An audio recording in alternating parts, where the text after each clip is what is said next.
Deals of the Damned, Book 1, Demonic Deals. A Beyond the Veil novel by M.W. MacLeod. Narrated by Nate Barham. Disclaimer: do not make deals with demons. And most importantly, do not trust demons, unless you summon them in an annihilation ritual.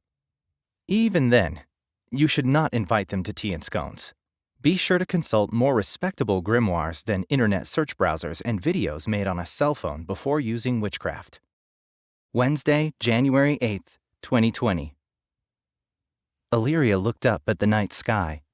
The moon was nearly full and high. She stood in her fenced-off backyard, arranging things for the ritual. A line of salt arranged in concentric circles, charged stones for power, protective sigils worked in. She kicked off her shoes and stepped into the center of the circle. With a wave of one hand, 5 candles lit and flickered to life. Everything was in order. So she sat down, closed her eyes, and channeled power. She just needed a brief conversation with him. Even 10 minutes would help. Hopefully, it would be enough. As Illyria focused on her power, all the candles dimmed, and the sigils pulsed with energy. The runes glowed brighter, and the pulses moved to a rhythm that was unnatural. The moon grew brighter, and the stars seemed to disappear. Not that she saw it. Had she would have seen the blue light shift to a shade of red. The flames of the candles sparked up from their ember-like state to an inferno. The fire jumping and connecting to each candle formed a wall of heat that encased her within the circle. Finally, the circle she was sitting in seemed to melt away as the lines all moved to the outer circle, forming a wall as a tall, dark form emerged. Wings sprouted from its back, each as long as she was tall, and 2 ebony black horns protruded from its head, a tail swaying behind it. The fiend stood looking her over, let out a long sigh, bowing and kneeling before her. "I am Zangranath. How can I serve you, Master?" One of Illyria's eyes peeked open to see the being before her and the fires surrounding them. She jumped, scooting backwards. "You're not my father!" she screamed in surprise. The fiend's head rose to look at her eye level. "No, I am not," he said with a curious look that bordered on annoyance. "You summoned me to be your weapon, did you not?" he asked her, hoping that this was some sort of twisted trick. She shook her head in a bit of panic. "No, I needed to talk to my dad in the afterlife. I researched the ritual on the internet and thought that this would work." Zangranath stood up quickly, now looking around at the ritual they were both trapped in. "No," he said, before moving mere inches away from her face. "End this now," he ordered her as his eyes glowed red with anger. Her lip quivered, but she saw the protective sigils pulsing low nearby. She looked him in the eyes without fear. "How do I do that?" "Break the seal before the moon turns white. Otherwise, this is permanent," he said, with a rumbling growl low in his chest. She shook her head. "What seal? Permanent?" "The one you drew to perform this," he fumed, glancing up to see the red moon dimming. "This ritual starts and ends wars. That is what an annihilation seal is," he yelled, the candles raging in intensity as he did so. She nodded. "How can I talk to my dad?" she asked, getting angry herself. "He never got the chance to teach me this stuff. I need his grimoire." She looked at the outer edge of the seal. As soon as she got the answer, she'd break it. It should make him go away. She hoped. "An articulation seal," he said, with a mix of anger and nervousness, now as time was running out. "Now break the seal and end this. I will not be a tool for a child." "I'm not a child," she said into the demon's face, and with a huff rolled over to brush some of the salt away to break the seal. When she looked back behind her, though, as the flames faded, He was still there.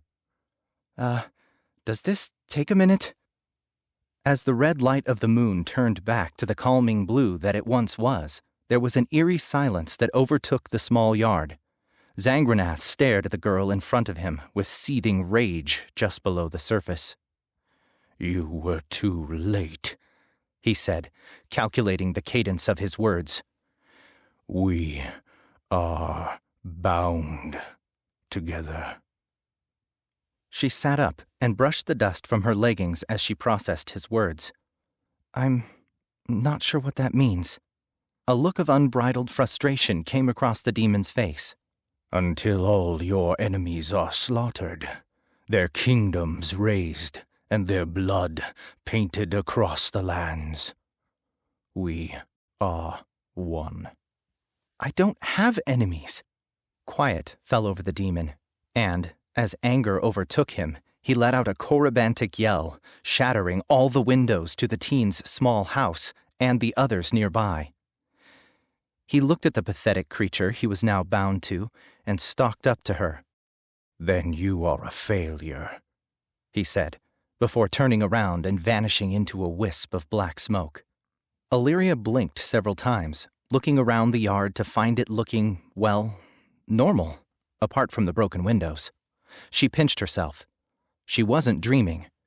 With a sigh, she cleaned up after the ritual, brushing away the remaining salt, picking up the stones and candles, and walking them inside. Next month, she would try again. As she walked back into the house, she saw her mother's blonde locks splayed out as she zoned out on the couch and sighed. She averted her eyes and dipped down the hall, walking into her bedroom. What had whatever his name was, meant by them being one? She didn't understand. She scratched her head in confusion. The light from the hallway and bedroom cast a shadow into the living room. Illyria's mother opened bleary eyes to see her daughter's shadow, now with a pair of devilish horns gracing her head. Too stoned to call out in alarm, the woman succumbed to a fitful, drugged sleep. When Illyria got to her bedroom and lay down on her bed, face buried deep in a pillow, a sigh escaped her. There was a twinge of pain that shot through her back, followed by a warm feeling. The warm feeling soon became an intense burning, as a powerful magical seal branded itself onto her back. Illyria grabbed her sheets, feeling tears fall from her face to the bed as pain lanced through her. When the pain settled down, the demon appeared. "Well, I hope you're ready for a fun eternity together," he said, glancing around her room with his growl still vibrating like it would never end.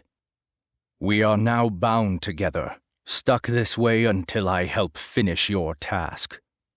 He exhaled a mote of flame through his nostrils and shook his head.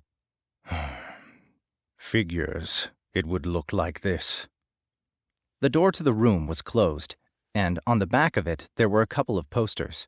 The first was a poster with information on different gemstones and their properties, while the other one was a poster for a local band called Omen. On the other side of the room was a window which was covered up by a blanket with a black, white, and red evil eye design. Below that, purple and black bedding scattered pell-mell across the bed, and, on top of a long, low dresser to the right of the bed, rested a jewelry box that looked like she might struggle to pick it up with her slender frame. Around the room, there were random items scattered all about, mostly planners or journals, along with a few receipts. At the edge of one of these piles was a much larger pile of envelopes, which looked ripped open with hasty and shaking fingers. Coming out of a few of them were yellow and pink notices, indicating final notice. Articles of clothing lay discarded next to the hamper instead of inside of it, and she had tossed her backpack against the wall next to her bedroom door. After a moment, the pain in Illyria's back subsided, and she looked at the fiend. Like what? This is what a normal girl's room looks like, you pervert. Get out of here. Zangranath shook his head. "I cannot do that," he said, annoyance present in his voice. "Wherever you go, I go. That is what being one means." He picked up a magazine from her desk, idly flipping through the pages. He glanced up at her. He sighed, tossing the magazine back onto the desk and continuing to look around the room. "As for all of this," he said with a flippant wave to the room, "I was hoping to see there would be more tomes, but given your ineptitude for magic, it now makes more sense.